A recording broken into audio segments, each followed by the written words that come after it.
ವೀಕ್ಷಕರಿಗೆ ನಮಸ್ಕಾರ. Welcome to my YouTube channel. ಕನ್ನಡದ ಖ್ಯಾತ ನಿರೂಪಕಿ ಅನುಶ್ರೀ ಆಗಸ್ಟ್ 28ರಂದು ಕೊಡಗು ಮೂಲದ ರೋಷನ್ ಎಂಬುವರ ಜೊತೆಗೆ ಸಪ್ತಪದಿ ತುಳಿದಿದ್ರು.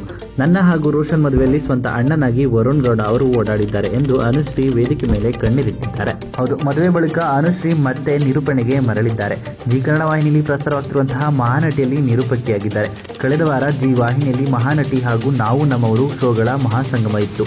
ಮದುವೆ ಬಳಿಕ ಮತ್ತೆ ನಿರೂಪಣೆಗೆ ಮರಳಿದ್ದ ಅನುಶ್ರೀ ಅವರಿಗೆ ಎಲ್ಲರೂ ಶುಭಾಶಯವನ್ನ ತಿಳಿಸಿದ್ರು. ಆ ವೇಳೆ ಅನುಶ್ರೀ ತಮ್ಮ ಮದುವೆ ಬಗ್ಗೆ ಮಾತನಾಡಿ ಭಾವುಕರಾಗಿದ್ದಾರೆ. ಈ ಬಗ್ಗೆ ವೇದಿಕೆ ಮೇಲೆ ಮಾತಾಡಿದ ಅನುಶ್ರೀ, ನನಗೆ ಬಹಳ ಸರಳವಾಗಿ ಮದುವೆ ಆಗೋ ಯೋಚನೆ ಆಗಿತ್ತು. ನನ್ನ ಮದುವೆಗೆ ಬಂದವರು ಯಾರು ಕೂಡ ಸೆಲೆಬ್ರಿಟಿಗಳಲ್ಲ, ಅವರೆಲ್ಲ ನನ್ನ ಆತ್ಮೀಯರು.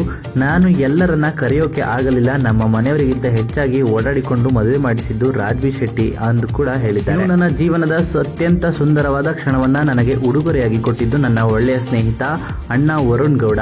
ನನ್ನ ಮದುವೆ ಅವನ ದೊಡ್ಡ ಕನಸಾಗಿತ್ತು. ನನ್ನ ತಂಗಿ ಮದುವೆ ಹೀಗೆ ಮಾಡಿಸಬೇಕು ಅಂತ ಹೇಳಿದ್ದ ಎಂದು ಕೂಡ ಭಾವುಕರಾಗಿದ್ದಾರೆ.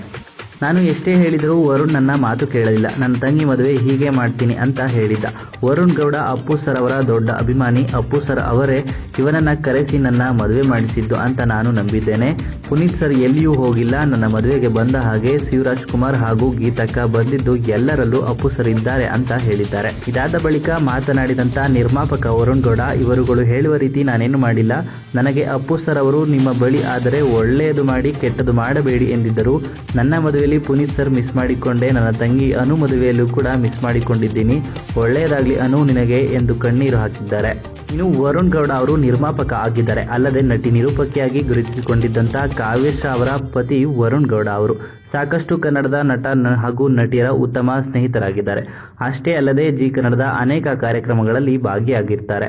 ಜೊತೆಗೆ ವರುಣ್ ಗೌಡ ಅವರು ಪಬ್ ಮಾಲೀಕರು ಕೂಡ ಆಗಿದ್ದಾರೆ. ಇನ್ನು ಈ ವಿಡಿಯೋ ನೀವು ಇಷ್ಟ ಆಯಿತು ಅಂದ್ರೆ ವಿಡಿಯೋಗೆ ಲೈಕ್ ಮಾಡಿ. ಇದೇ ರೀತಿಯ ಮತ್ತಷ್ಟು ಹೆಚ್ಚಿನ ವಿಡಿಯೋಗಳಿಗಾಗಿ ನಮ್ಮ ಚಾನಲ್ಗೆ ಸಬ್ಸ್ಕ್ರೈಬ್ ಮಾಡಿ.